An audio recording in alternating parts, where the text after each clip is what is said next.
बीना होटेंगे के होरी ना रे जा नेहरो का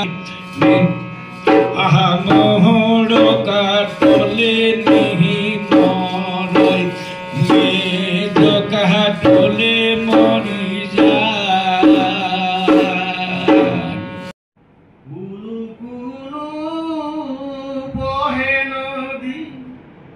বহে ধীরে ধীরে নদী ঝিলমি করে রে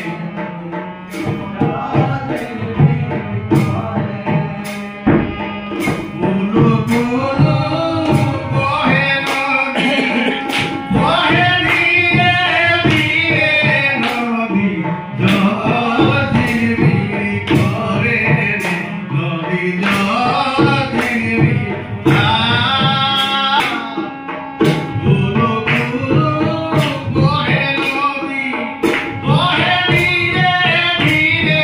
নদী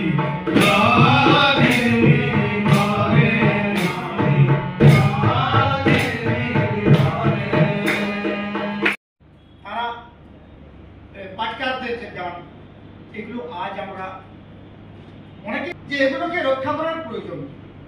আমরা কেন এই কর্মশালার আয়োজন করছি? এটা কি কালচারাল একাডেমি প্রতিষ্ঠিত হওয়ার জন্য আমাদের তারা গেলে আমাদের কি হবে?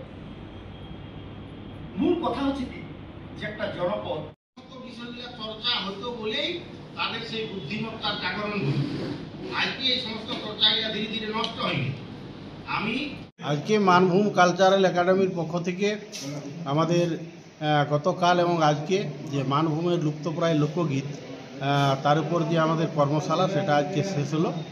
এই কর্মশালার মূল উদ্দেশ্য হচ্ছে মানভূমের যে লুপ্তপ্রায় লোকগীত, যে সমস্ত লোকসঙ্গীতের যে ধারাগুলো আজকে অবলুপ্তির পথে, যেগুলো মানে শেষ হতে চলেছে, সেগুলোকে বাঁচাবার জন্যেই আমরা এই কর্মশালার আয়োজন করেছিলাম।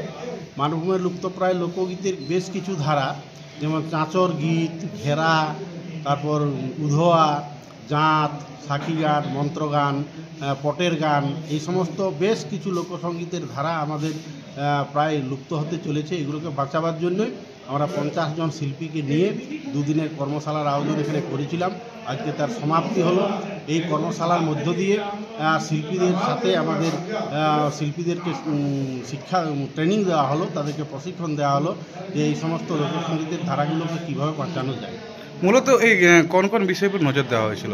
নজর দেওয়া হয়েছে যেগুলো একদম শেষ হতে চলেছে, যেমন চাঁচর গীত, উধোয়া, মন্ত্রগান, সাখী গান, পটের গান, জাঁত গান, বিহা গীত, এইগুলো চর্চা আজকে কমে যাচ্ছে এবং এইগুলো যাতে বেঁচে থাকে তার জন্যেই শিল্পীদেরকে উৎসাহিত করা হলো এবং শিল্পীরা প্রচণ্ড উৎসাহী এই সমস্ত লোকসঙ্গীতের ধারাগুলোকে বাঁচিয়ে রাখার জন্য। কতগুলি গোষ্ঠী অংশগ্রহণ করেছিল? 50 জন শিল্পী এখানে ছিল। 50 জন শিল্পীকে নিয়ে আমরা এই কর্মশালার আয়োজন করেছিলাম। পরিচয়? আমি অংশেশ্বর মাহাতো, মানভূম কালচারাল একাডেমির সভাপতি।